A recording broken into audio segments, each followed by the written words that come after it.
नमस्कार बच्चों, कैसे हैं आप सभी। उम्मीद है बहुत अच्छे से होंगे और बहुत मन लगा के पढ़ रहे होंगे।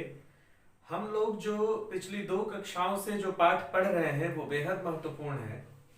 न सिर्फ परीक्षा के लिहाज से बहुत महत्वपूर्ण है, बल्कि हमें इस पाठ के माध्यम से 2 महत्वपूर्ण व्यक्तियों के बारे में जानने को मिला। पहला तो स्वयं सर्वेश्वर दयाल सक्सेना, जो कि एक बहुत महान लेखक है, आधुनिक हिंदी साहित्य के बहुत बड़े मार्गदर्शक हैं। जितने बड़े निबंधकार हैं उतने ही बड़े कहानीकार, उतने ही बड़े कवि।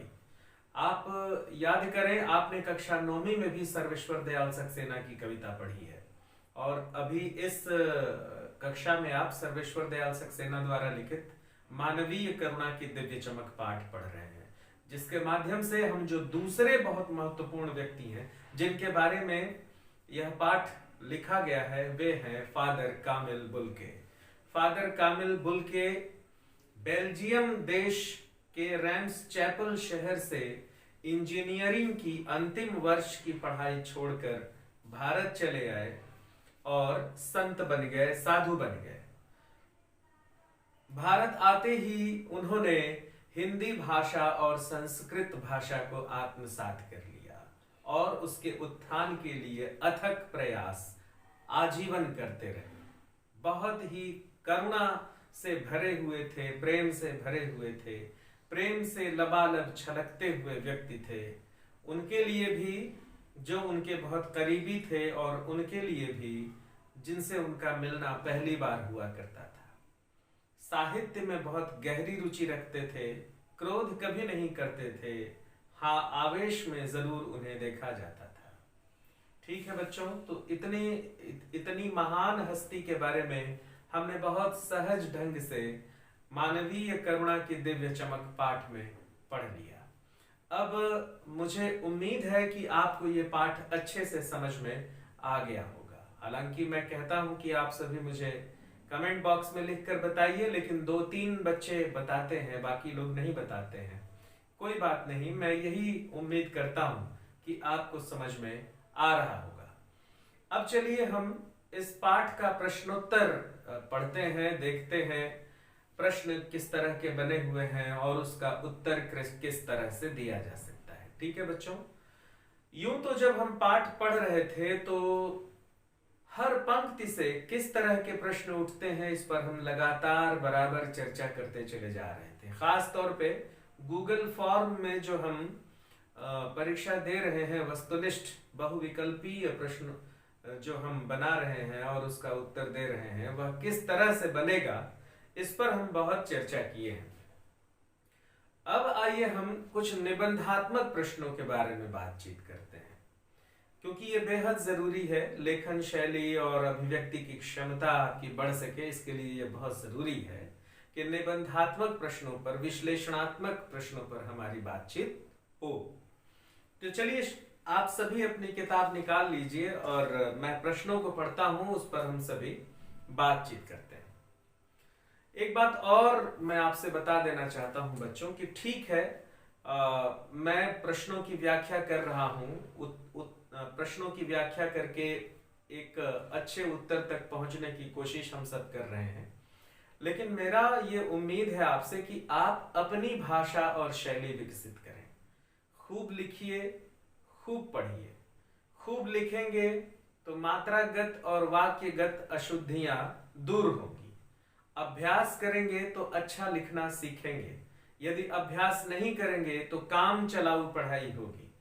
इस पढ़ाई का कोई मतलब नहीं है। यदि आप अच्छा पढ़ना लिखना चाहते हैं तो आपके पास समय है, खूब पढ़िए, खूब लिखिए।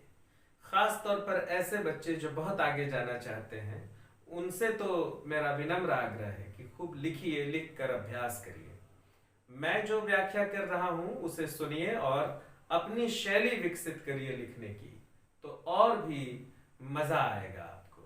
तो चलिए मैं प्रश्न पढ़ता हूं और हम सभी इस पर बातचीत करते हैं। पहला ही प्रश्न है, फादर की उपस्थिति देवदार की छाया जैसी क्यों लगती थी?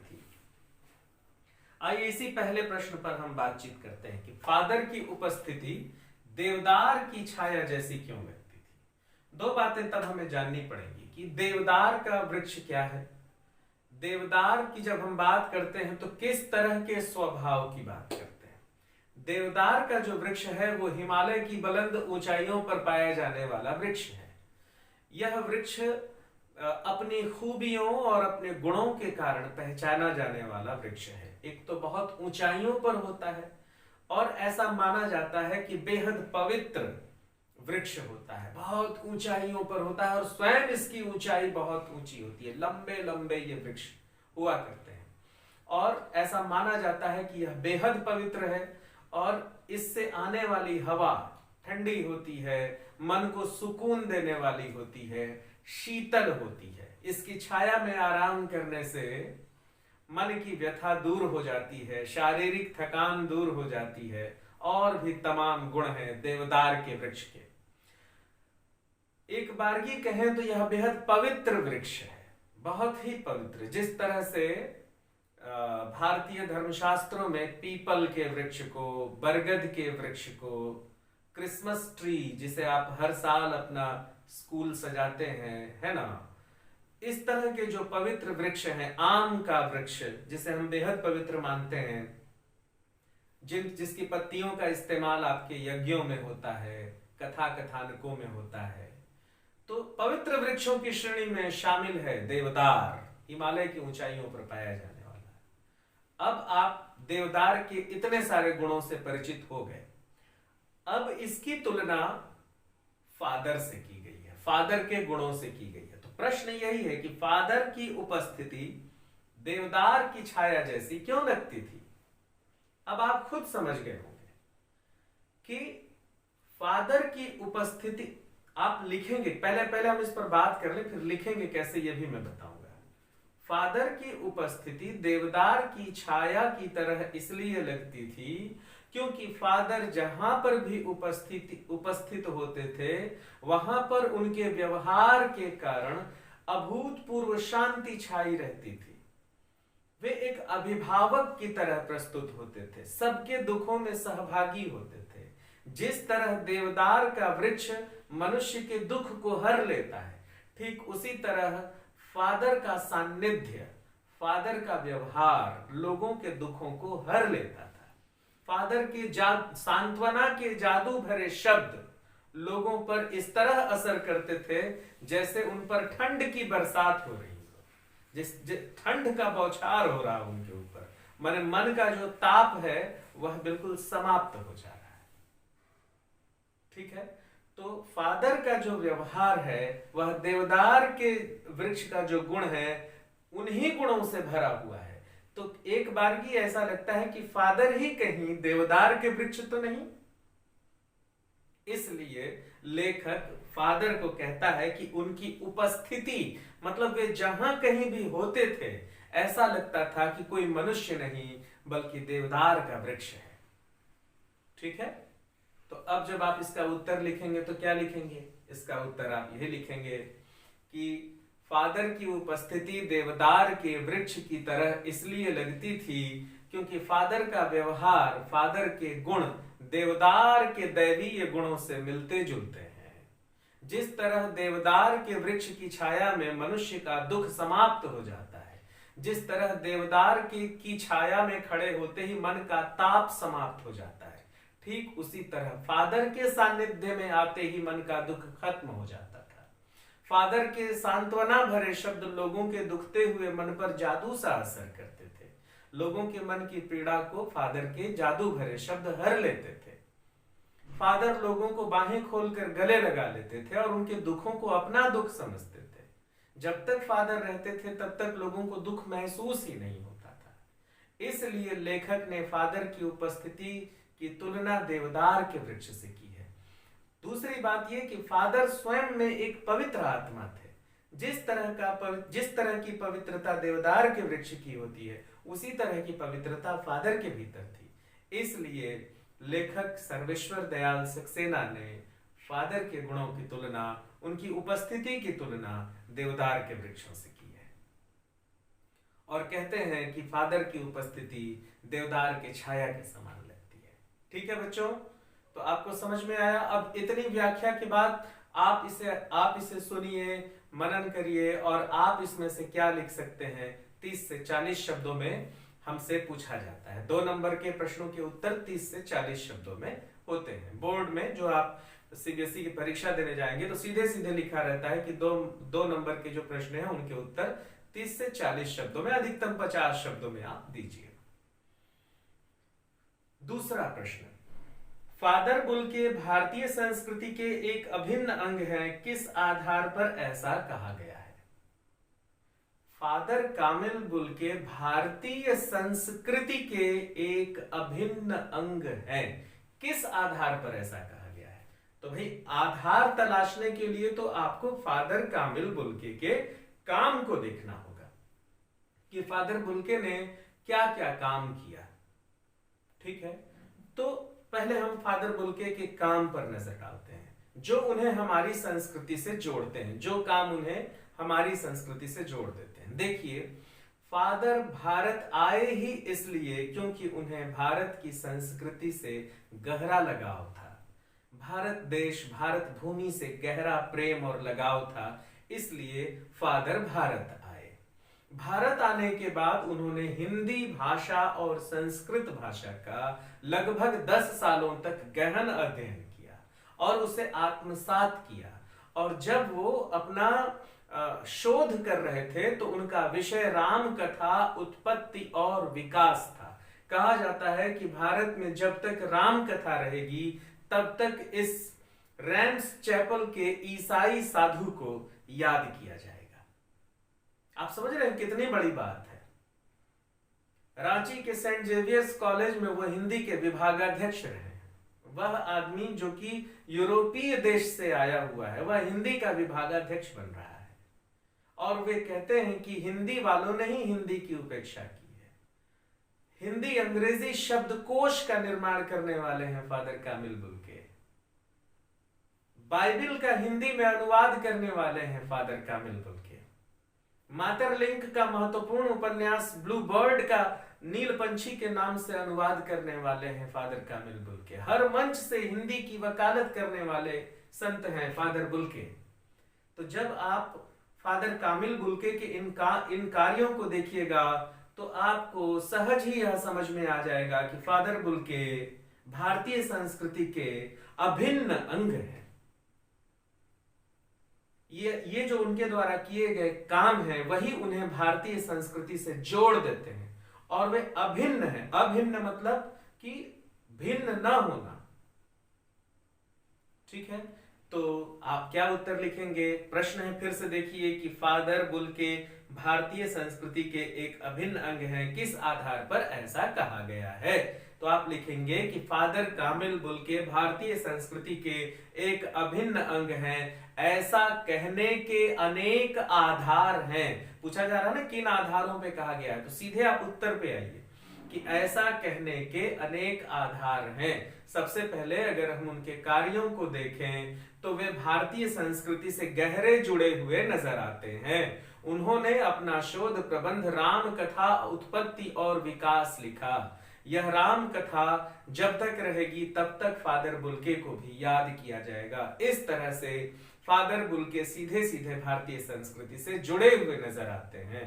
दूसरी बात जो हमें समझ में आती है वो ये कि फादर कामिल बुल्के को भारतीय संस्कृति से गहरा लगाव था, भारतीय भूमि से गहरा लगाव था, इसलिए वे यूरोप के अपने देश बेल्जियम को छोड़कर भारत चले आए। तीसरी बात जो हमें समझ में आती है वो ये है कि फादर कामिल बुल्के हिंदी से गहरे लगाव के कारण 10 सालों तक हिंदी का अध्ययन करते हैं, संस्कृत का अध्ययन करते हैं और रांची के सेंट जेवियर्स कॉलेज में हिंदी के विभागाध्यक्ष हो जाते हैं। तो हिंदी भाषा, भारतीय भाषाओं से इतना गहरा लगाव रखने वाला व्यक्ति कभी भी भारतीय संस्कृति से अलग नहीं हो सकता। इसलिए लेखक कहते हैं कि भारतीय संस्कृति के फादर कामिल बुल्के अभिन्न अंग हैं। ठीक है बच्चों, तो इस तरह से इस प्रश्न का उत्तर आप लिख लेंगे। अब आइए हम देखते हैं तीसरा प्रश्न क्या है। पाठ में आए उन प्रसंगों का उल्लेख कीजिए जिनसे फादर बुल्के का हिंदी प्रेम प्रकट होता है। फिर वही लगभग वही प्रश्न है कि हिंदी प्रेम कैसे प्रकट होता है। हम इस पर बातचीत किए। फिर से मैं आपको बता दूं कि जैसा कि प्रश्न है कि पाठ में आए प्रसंगों का उल्लेख कीजिए। पाठ में अनेक प्रसंग आए हैं जिससे कि भारत का फादर का हिंदी प्रेम प्रकट होता है। तो आप लिखेंगे कि पाठ में अनेक प्रसंग ऐसे आए हैं जिनसे फादर का हिंदी प्रेम प्रकट होता है। सबसे पहले तो हम ये देखते हैं कि परिमल के दिनों में, परिमल पत्रिका छपती थी, तो उन दिनों की बात, पहले आप वहां जाइए। सबसे पहले तो हम देखते हैं कि परिमल के दिनों में फादर कामिल बुल्के बहुत सक्रिय रहा करते थे और परिमल में लिखने वाले साहित्यकारों की रचनाओं को पढ़ा करते थे और उस पर बेबाक जवाब दिया करते थे। इस तरह से फादर कामिल बुल्के सीधे सीधे हिंदी साहित्य के लेखकों और कवियों से जुड़े हुए नजर आते हैं। इसलिए ऐसा लगता है कि उनका हिंदी के प्रति अगाध लगाव है। अब दूसरा हिंदी प्रेम कैसे प्रकट होता है? पाठ में एक प्रसंग यह आया है कि फादर बुल्के कहते हैं कि हिंदी की दुर्दशा के लिए हिंदी के लोग ही जिम्मेदार हैं और वे हिंदी को भारत की राष्ट्रभाषा बनाना चाहते हैं। वे चाहते हैं कि हिंदुस्तान की एक ऐसी भाषा जो उत्तर से लेकर दक्षिण तक और पश्चिम से लेकर पूरब तक बोली जाए, वह भाषा हिंदी हो। और अनेक मंचों पर वो हिंदी की वकालत करते हुए नजर आते हैं। इतनी पुरजोर वकालत करने वाला व्यक्ति बिना हिंदी के प्रेम के हिंदी की तरफदारी नहीं कर सकता। तो इस घटना से भी पता लगता है कि फादर बुल्के को हिंदी से अगाध प्रेम, बहुत अगाध लगाव था। अब आइए हम फादर के कार्यों की बात करें। फादर हिंदी के विभागाध्यक्ष रहे, हिंदी का गहन अध्ययन किए, संस्कृत का गहन अध्ययन किए, हिंदी में अनेक ग्रंथ लिखा है उन्होंने। राम कथा उत्पत्ति और विकास, नील पंछी जो एक अनुवाद है ना, बाइबिल का हिंदी में अनुवाद, हिंदी अंग्रेजी शब्दकोश। तो हिंदी को लेकर के इतना काम करना किसी सामान्य व्यक्ति की बात नहीं है।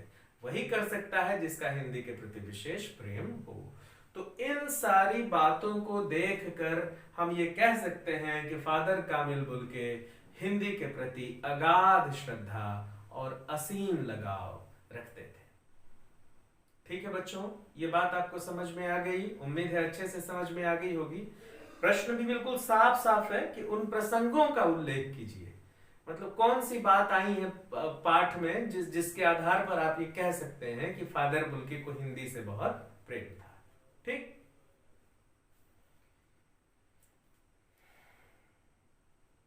चौथा प्रश्न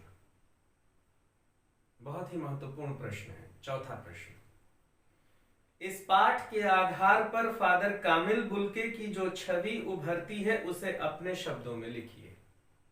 ये जो पूरा पाठ आप पढ़े हैं, इस पाठ को पढ़कर फादर कामिल बुल्के की कैसी छवि आपके भीतर बनती है, जिसे अंग्रेजी में कहते हैं इमेज, है ना। कैसी छवि बनती है फादर के बारे में? तो हम तो पूरा पाठ पढ़े, है ना। पूरे पाठ में फादर कामिल बुल्के का जो व्यक्तित्व है उसे हमने देखा, उसका मूल्यांकन किया।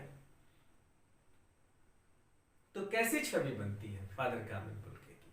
देखिए, इस पाठ के आधार पर हम यह कह सकते हैं कि फादर कामिल बुल्के मानवीय करुणा की दिव्य चमक दिखाई देते हैं। मानवीय करुणा की दिव्य चमक के रूप में हम फादर कामिल बुल्के को देख सकते हैं। फादर कामिल बुल्के की उपस्थिति देवदार के छाया की तरह लगती थी, देवदार वृक्ष की छाया की तरह लगती थी। फादर, इस पाठ को पढ़ने पर हमें यह लगता है कि हम किसी महान पुरुष से मिल रहे हैं। प्रेम से भरे हुए, लबालब छलकते हुए व्यक्ति, जिन्होंने सिर्फ हिंदी से प्रेम के कारण अपने देश को छोड़ दिया, समाज से प्रेम के कारण अपने परिवार को छोड़ दिया और एक ऐसे साधु बने जो मन से सन्यासी नहीं है, संकल्प से सन्यासी है।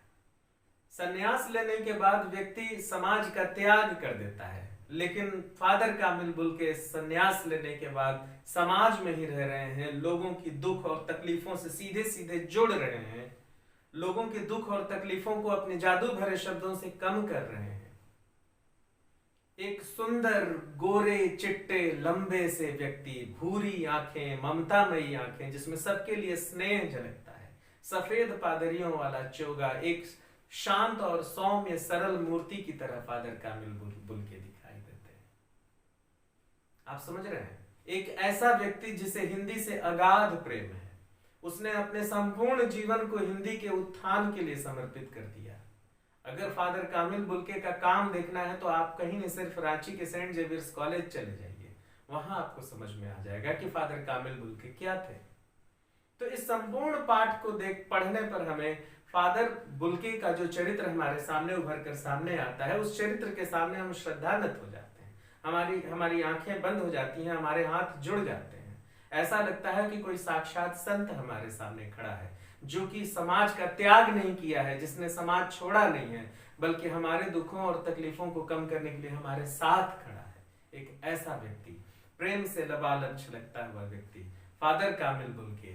मानवीय करुणा की दिव्य चमक फादर कामिल बुल्के, देवदार की शीतल छाया की तरह फादर कामिल बुल्के।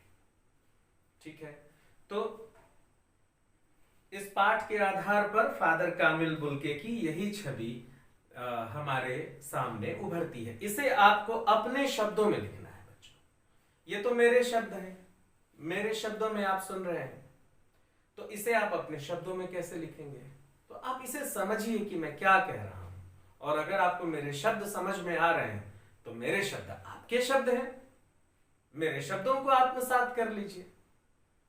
मैं जो शब्द आपके सामने बोल रहा हूं वह शब्द आपके शब्द हैं, है ना? इन शब्दों को समझिए। मैंने क्या क्या कहा? मैंने कहा कि फादर बुल्के एक लंबी सी आकृति हमारे सामने है, सफेद चोगा पहनी हुई आकृति है, भूरी आंख है, प्रेम से लबालब छलकता हुआ व्यक्तित्व है ना? मानवीय करुणा की दिव्य चमक जैसी दिखाई दे रही है यह छवि, देवदार की छाया की तरह उसकी उपस्थिति है। वह संकल्प से सन्यासी है, समाज त्यागी नहीं है, बल्कि समाज में रहकर लोगों के दुख और तकलीफों को दूर करने वाले व्यक्ति हैं, उसे आत्मसात करने वाले व्यक्ति हैं।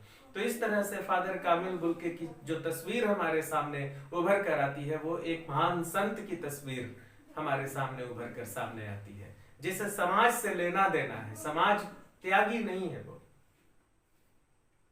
ठीक है बच्चों, तो इस तरह से आप इसे समझेंगे तो आपको पता चलेगा कि किस तरह से फादर कामिल बुल्के के व्यक्तित्व के बारे में हमें लिखना है। ठीक, अगला प्रश्न देखें।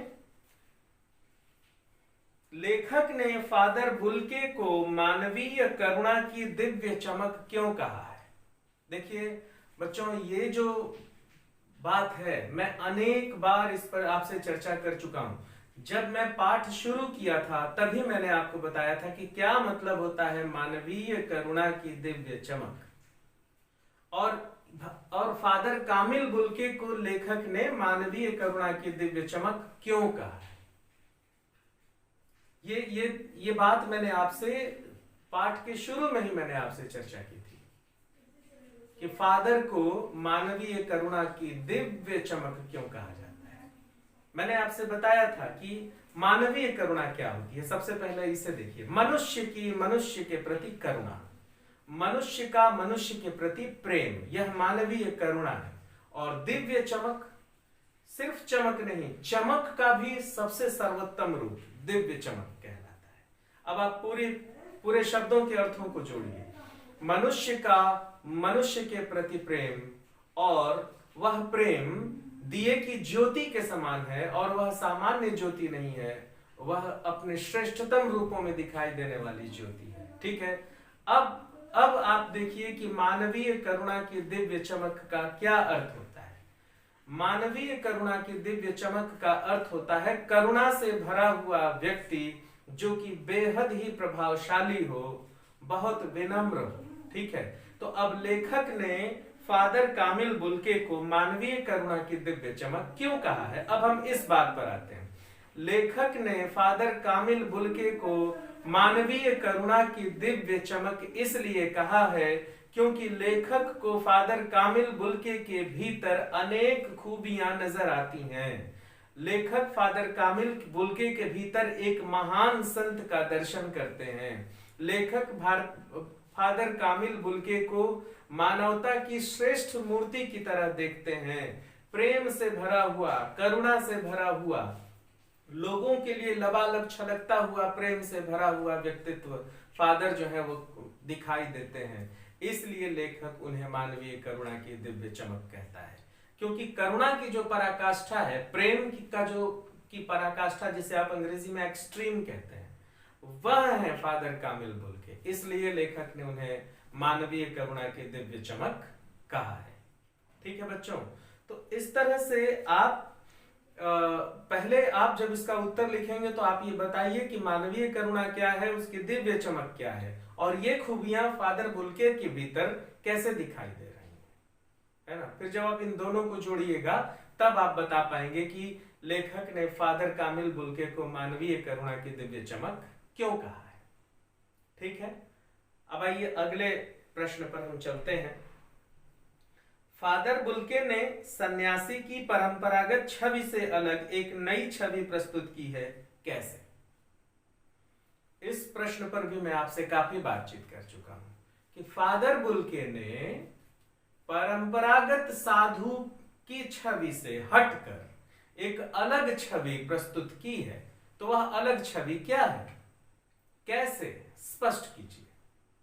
तो आप बताएंगे, सबसे पहले तो आप बताएंगे कि परंपरागत साधु क्या होता है और फादर बुल्के कैसे इस परंपरागत साधु से अलग थे, क्या फर्क है दोनों में। तब आप बता पाएंगे कि फादर बुल्के ने सन्यासी की परंपरागत छवि से अलग एक नई छवि प्रस्तुत की है, जैसा कि प्रश्न है।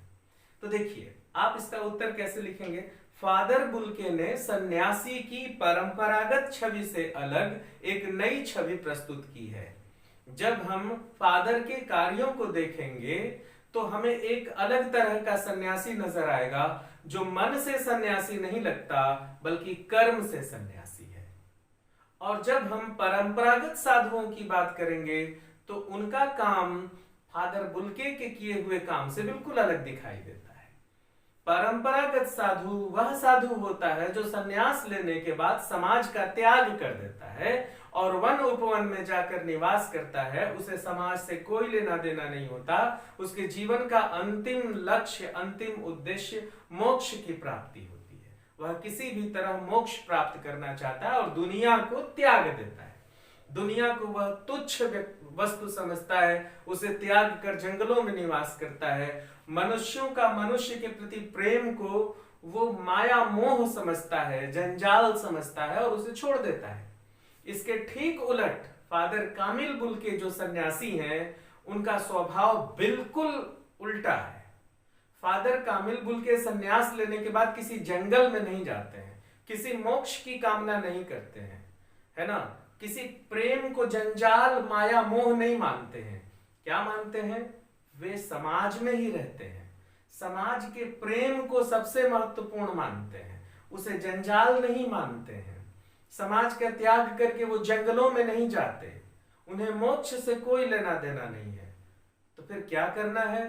वे समाज में रहकर लोगों की सेवा कर रहे हैं, लोगों का साथ दे रहे हैं, लोगों के दुख और तकलीफ में उन्हें उनके जादू भरे स्वर, सांत्वना की जादू भरे स्वर लोगों को आराम दे रहे हैं। हिंदी साहित्य के उत्थान के प्रति उन्होंने अपने आप को समर्पित किया है। वो पढ़ लिख रहे हैं, वो ज्ञान की बात कर रहे हैं, वो बड़े बड़े ग्रंथों का हिंदी में अनुवाद कर रहे हैं ताकि हिंदी भाषी लोग उन ग्रंथों को पढ़ सकें, समझ सकें। तो क्या ये साधु का काम है? क्या एक परंपरागत साधु ऐसा काम करता है? बिल्कुल नहीं करता। इसलिए फादर कामिल बुल्के साधु होते हुए भी परंपरागत साधु से बिल्कुल अलग नजर आते हैं। उनका काम परंपरागत साधुओं के काम से बिल्कुल अलग नजर आता है। ठीक है बच्चों, तो मुझे उम्मीद है कि आपको ये उत्तर समझ में आ गया होगा। अनेक बार हमने इस पर चर्चा की है। आप लिख सकते हैं कि वह संकल्प से नहीं बल्कि मन से नहीं बल्कि संकल्प से सन्यासी थे। वे मन से नहीं बल्कि संकल्प से सन्यासी थे। ठीक है, आशय स्पष्ट कीजिए। नम आंखों को गिनना स्याही फैलाना है, इसका अर्थ क्या निकला?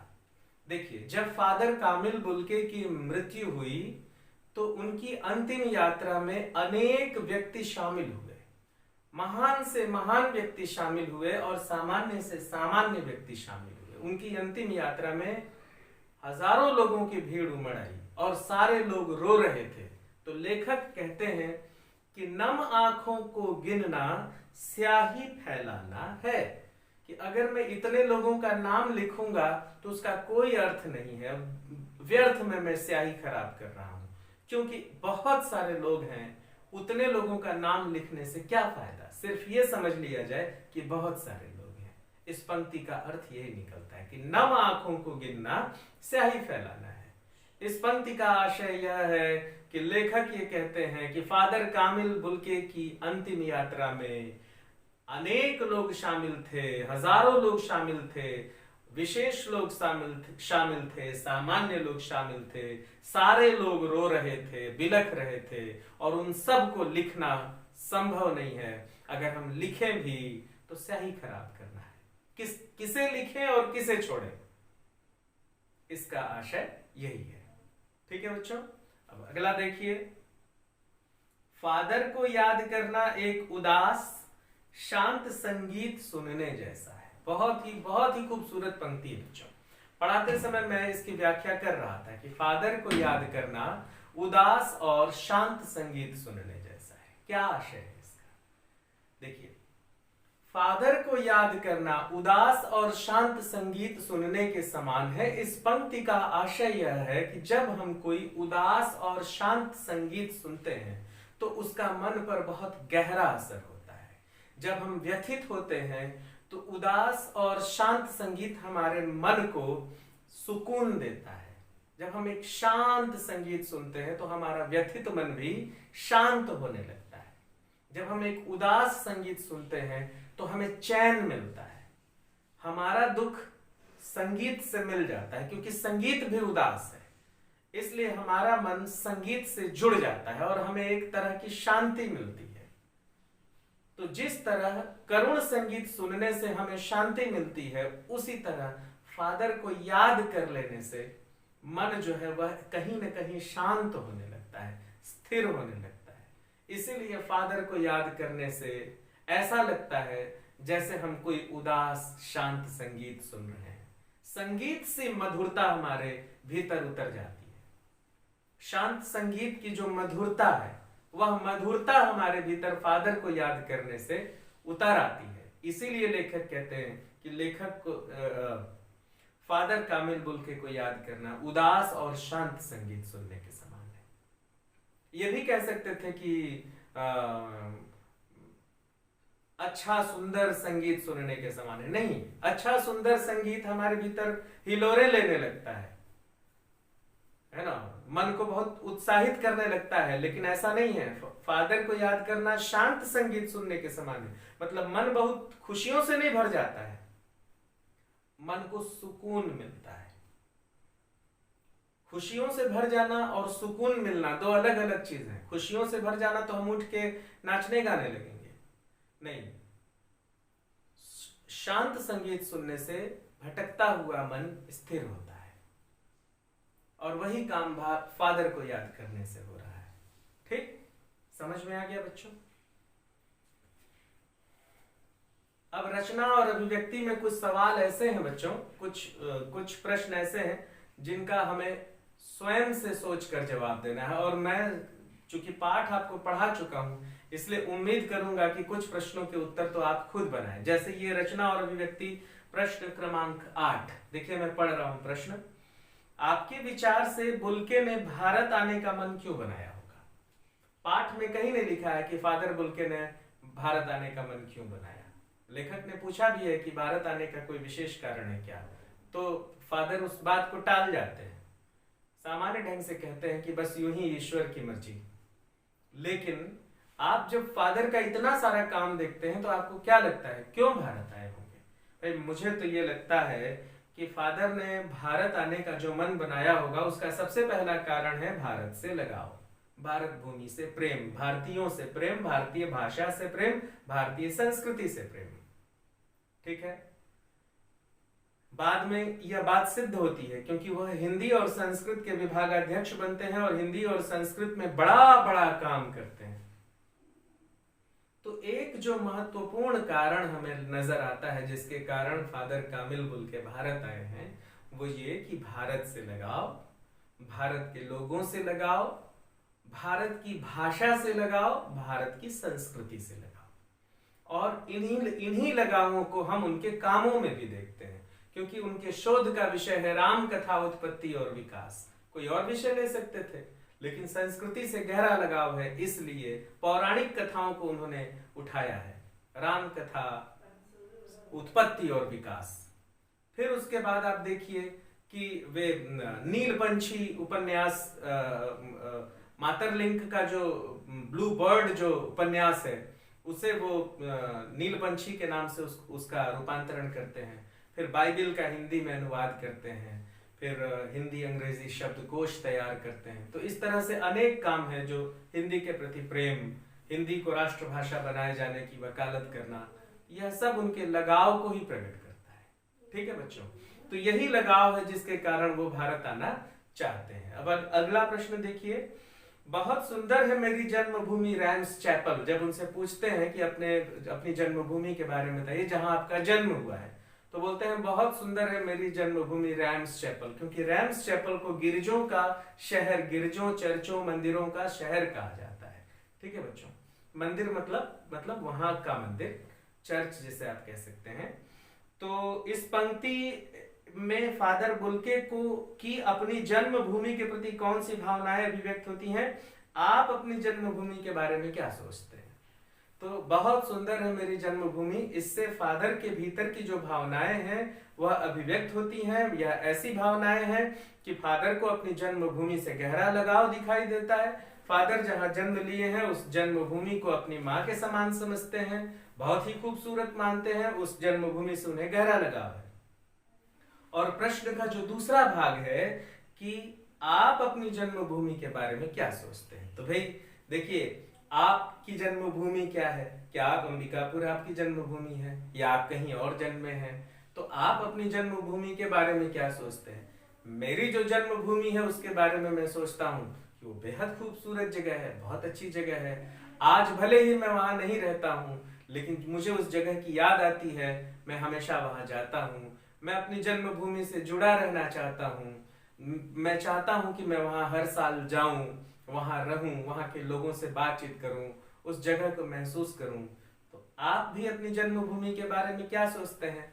आप खुद लिखिए, ये तो आपको खुद सोचना पड़ेगा। अब इसमें मैं कैसे बताऊं कि आप अपनी जन्मभूमि के बारे में क्या सोचते हैं? हो सकता है कि आपको अपनी जन्मभूमि की याद ना आए, आप जानते ही ना हो कि आप कहाँ जन्मे हो, जानते भी हो लेकिन आप उस जगह न गए हो, तो उस जगह के प्रति आपके मन में कोई प्रेम नहीं होगा, ये भी हो सकता है। तो आप लिखिए कि आपको कैसा लगता है। तो बच्चों, इस तरह से इस पाठ का प्रश्न उत्तर यहीं पर समाप्त होता है। और बहुत ही खूबसूरत पाठ रहा, मुझे आपको पढ़ाने में भी बहुत अच्छा लगा और उम्मीद करता हूं कि आपको पढ़ने में भी बहुत अच्छा लगा होगा। प्रश्न उत्तर समाप्त हो गए, प्रश्न और अभ्यास। अब बात वही है कि आप कॉपी बना रहे हैं कि नहीं। कॉपी आपको बनाना ही चाहिए और लिखने का बहुत अभ्यास करिए, जैसा कि मैं बार बार कहता हूं, क्योंकि परीक्षा जब होती है और 80 नंबर के प्रश्न आते हैं तो अक्सर बच्चे कहते हैं मुझसे छूट गया, मुझे पूरा आता था लेकिन छूट गया। बहुत धीरे धीरे धीरे धीरे लिखते हैं, बहुत धीरे धीरे लिखते हैं और हैंडराइटिंग भी खराब हो जाती है, मात्राएं गलत सलत लगती हैं, वाक्य विन्यास गलत सलत होता है। आपको लगता है कि मैं बहुत अच्छा लिख दिया, लेकिन जब परीक्षक उसे जांचते हैं तो उन्हें लगता है कि अरे तमाम गलतियां मौजूद हैं। तो आपके पास पर्याप्त समय है, उस समय का सदुपयोग करिए, खूब बढ़िया से लिखिए। देखिए, लिखने का अभ्यास कैसे होता है, आप एक समय बनाइए, एक रफ कॉपी बनाइए, उसमें आप कुछ भी लिखिए। जैसे अखबार आप पढ़ते हैं, अखबार आपके घरों में हिंदी का आ रहा है, तो आप उस अखबार से ही देख देख के उतारिए। देखिए कि मात्रा कहाँ पे कैसा लगा हुआ है। या अगर ये नहीं कर सकते तो आपके पास व्याकरण की किताब है, तो रोज एक निबंध लिखिए, रोज लिखिए, देखिए कहाँ पे मात्राओं की अशुद्धियां हो रही हैं, कहाँ पर वाक्य ठीक नहीं बन रहे हैं। बिल्कुल इसका अभ्यास करिए ही। ऐसा नहीं कि 10वीं पहुंच गए तो अब हमें क्या लिखना नहीं आएगा, बिल्कुल लिखना नहीं आएगा, क्योंकि मैं आपकी कॉपी देख रहा हूं। बहुत निराशाजनक स्थिति होती है, इसलिए आप इससे उबरिए, बचिए, खूब लिखिए, अच्छी हैंडराइटिंग बनाइए। और अच्छी हैंडराइटिंग बनाने के लिए क ख ग घ लिखने का अभ्यास करिए। जो मूल अक्षर हैं उसे ही जब आप अच्छा लिखना सीख जाएंगे तो राइटिंग बन जाएगी आपकी, अच्छी लिखावट हो जाएगी आपकी। ठीक है बच्चों, तो मैंने सलाह तो दिया आपको, अमल करना आपके ऊपर है कि आप कितना मानते हैं मेरी बात, है ना। इसी तरह अंग्रेजी में भी है, अंग्रेजी भी खूब लिखिए। अंग्रेजी माध्यम के आप छात्र हैं, आपकी अंग्रेजी और भी अच्छी होनी चाहिए, है ना। तो खूब बढ़िया अंग्रेजी भी लिखिए, उसके भी अक्षर अच्छे बनाइए, और स्पेलिंग जो है वो, उसके जो शब्द हैं, वर्तनी की अशुद्धियां ना हो, ये सब देखिए आप। ठीक है, तो ठीक है बच्चों, मैंने आपसे बताया, उम्मीद है आप सभी मेरी बात जरूर मानेंगे और मेहनत करेंगे। फिर अगली कक्षा में हम किसी नए पाठ के साथ फिर से बातचीत करेंगे। नमस्कार।